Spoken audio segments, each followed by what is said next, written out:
Hey Psych2goers, welcome back to another video. Before we start, we'd like to thank you for all the support that you've given us.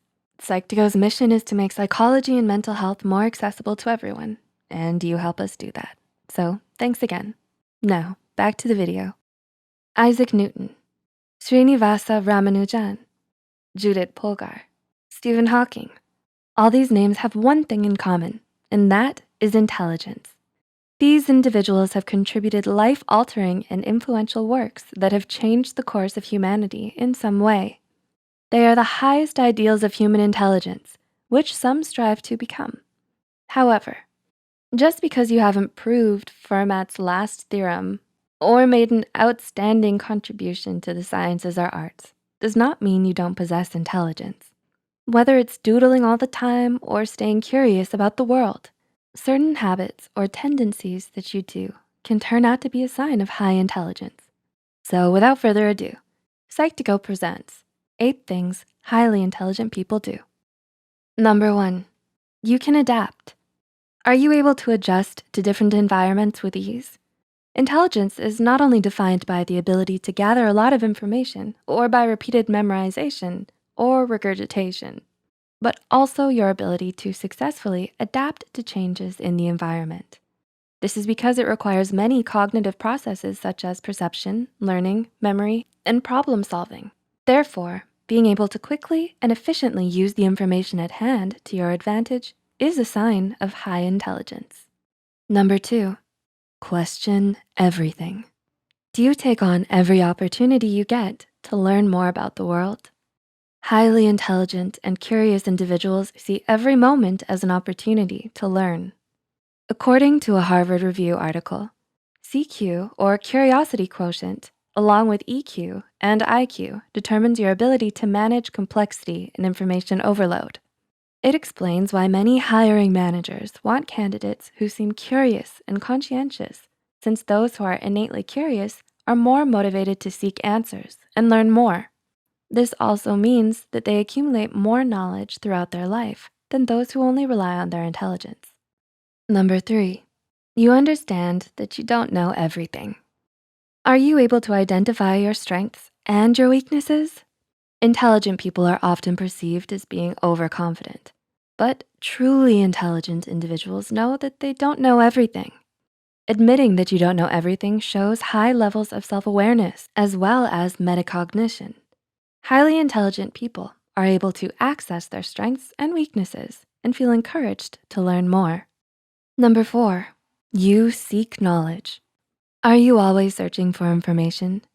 The correlation between learning and intelligence is explained by neuroplasticity, the brain's ability to restructure itself.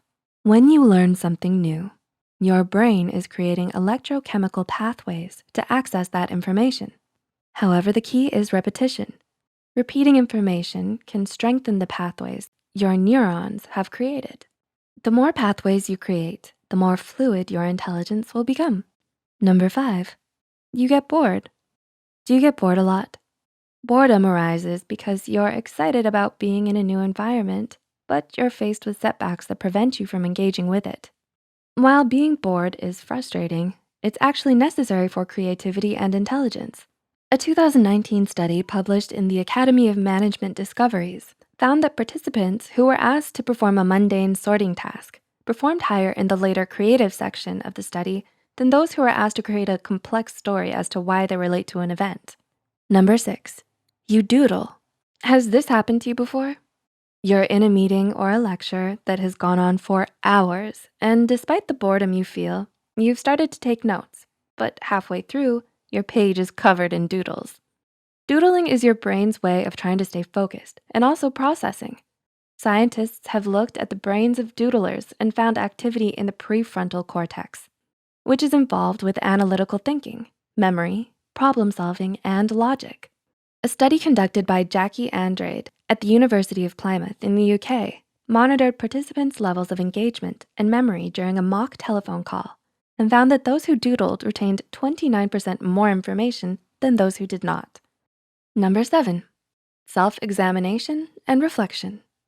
Do you tend to reflect on your decisions and actions? When we think about intelligence, we often think about knowledge-based intellect. However, there are many sides to intelligence.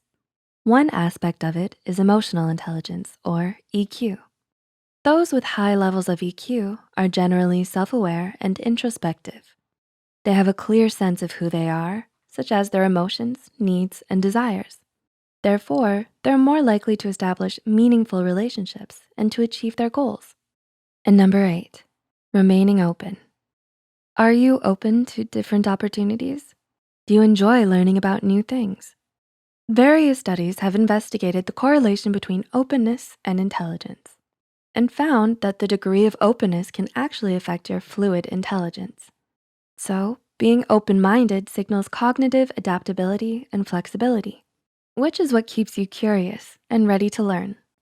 Remember that intelligence cannot be easily measured and it's not fixed. So keep learning and surprising yourself. Let us know if you've done any of the things we've listed in the comments below. If you find this video helpful, be sure to like and share this video with those who might benefit from it. And don't forget to hit the subscribe button and notification bell icon to get notified whenever Psych2go posts a new video. The references and studies used in this video are added in the description below. Thanks for watching, and we'll see you real soon.